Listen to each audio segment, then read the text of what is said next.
Restoring the family, a counter-revolution. Everything we've covered so far, fatherlessness, state incentives, gender warfare, digital parenting, artificial wombs, it all leads to one place, the breakdown of the family. And if we stopped here, it would be easy to feel helpless. But this video is different. This is not about collapse, it's about reconstruction. Because the truth is, the family can still be restored. But it won't come from policy. And it won't come from culture. It will come from a counter-revolution, rooted in intention, structure, and spirit. Let's begin with the foundation, the decision to reclaim the role. If you want to restore the family, someone has to step back into the role of father, and someone has to reclaim the role of mother. Not by default, not because culture approves, but because design demands it.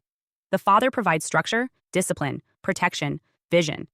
The mother provides nurture, intuition, presence, and emotional literacy. Together, they anchor the child. Together, they form the spiritual scaffolding that cannot be outsourced. But restoration doesn't start with opinion. It starts with alignment. For fathers, that means re-entering the home, not just physically, but energetically. It means leading with honor, speaking with authority that's earned through presence, protecting not just bodies, but values. And it means healing from a culture that has labeled strength as violence and masculinity as toxicity. The restoration of the father begins with forgiveness, of self, of systems, and of the role you were trained to abandon. For mothers, restoration begins with sovereignty, not in opposition to men, but in balance with them. Reclaiming motherhood as a spiritual vocation, not a burden, not a trap, not a side effect of sex, but a calling. It means recognizing that nurture is not weakness. Emotional labor is not invisible. And the mother's role is irreplaceable, not because she does everything, but because who she is cannot be coded. Together, parents must opt out of the program.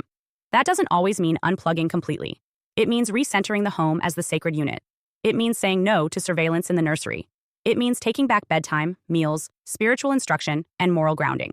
It means knowing what your kids are watching, who's shaping their minds, and how their identity is being formed.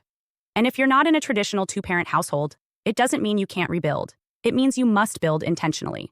Bring in mentors, create chosen family, lean into spiritual community. It's not about copying a 1950s mold. It's about restoring design through wisdom, not nostalgia. Let's talk homeschooling. It's growing fast, and not just among the religious or the fringe. Families are waking up. They're realizing that the state has no interest in preserving the child's soul. Homeschooling doesn't mean isolation. It means choosing the curriculum of your child's heart, teaching them truth, history, language, logic, faith, letting them learn their origin, their purpose, their lineage, and protecting them from the ideological formatting that's now standard in public education. For those who can't homeschool, the restoration still begins at home. Teach your children before and after school. Counter the narratives, set boundaries, teach discernment. Tell them what a man is, what a woman is, what love looks like, what unity feels like. Make the home a school of identity, a sanctuary of belonging. Let's talk fatherhood initiatives. Across the world, there are grassroots movements popping up, helping men re-enter their homes, mentoring boys, creating rites of passage. This is not about domination. It's about activation. A boy becomes a man when he's called into strength with structure, not fear, not shame, but legacy. And when boys don't get that, they search for it in gangs, online tribes, or fantasy. Let's talk marriage mentoring, not social media advice. Not algorithmic matchmaking. Real-life elders, real couples who have built strong homes and stayed through storms. Our generation forgot to seek wisdom. But restoration means returning to the village, not the digital village, but the human one. And most importantly, return to the sacred. A restored family is not just financially stable or socially acceptable. It's spiritually anchored. That means praying in your home, blessing your meals, naming your children with purpose, speaking identity over them, casting out confusion, and honoring the divine roles, not as stereotypes, but as sacred assignments. There is no algorithm that can replicate that. And let's be honest, you will be mocked. The world does not honor the family anymore. Restoration is rebellion. It is radical now to stay together, to raise your children in clarity, to build a household on values, to choose covenant over convenience. But the reward is profound. A child who grows up in a home with structure and spirit becomes immune to the machine. They recognize lies when they hear them. They know who they are. They walk in confidence. They move with purpose. Because they didn't come from nowhere. They came from lineage, from polarity, from love and design, not confusion and fragmentation. So how do you restore the family? Not by waiting for the world to change, not by begging the system to treat you better. You restore the family by becoming a fortress, a lighthouse, a temple, a place where your children know the difference between artificial order and spiritual order, between digital authority and divine wisdom. This is not about being perfect. It's about being present, aligned, anchored. Because families are not just important. They are the original rebellion against empire. The system cannot program what it cannot reach. And when the home is whole, the next generation will be impossible to own. This is dissolving the family structure. Hi, I am Adeline Atlas, 11 times published author, and SOS, School of Soul has a brand new series, the AI and Future Technology series. Look, you know the world is changing. And no, it's not going back to normal. Normal is over, and what's coming next is beyond anything we were prepared for.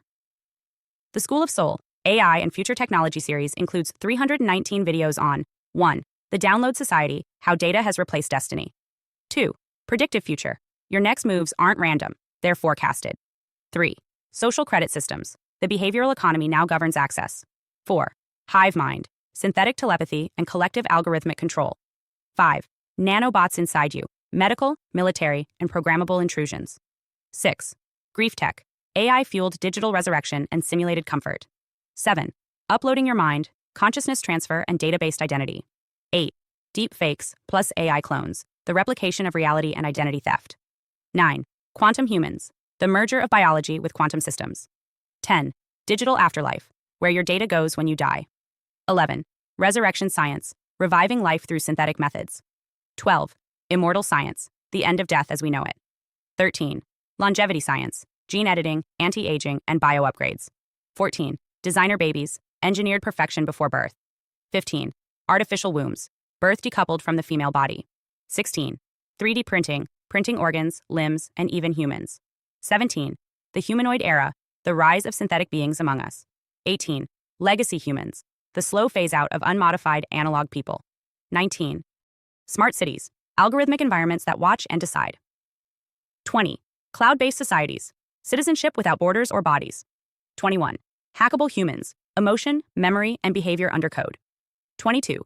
Biometric scanning, your body is your password and your prison. 23. Sex tech, intimacy reprogrammed by machines. 24. Extinction of gender, fluidity, deletion, and design of identity. Every topic is fully explored with real-world technologies, patents, case studies, ethical analysis, and future forecasts. These aren't someday discussions. This is already happening. Join the SOS School of Soul Vault to overstand the future before it's implemented on you.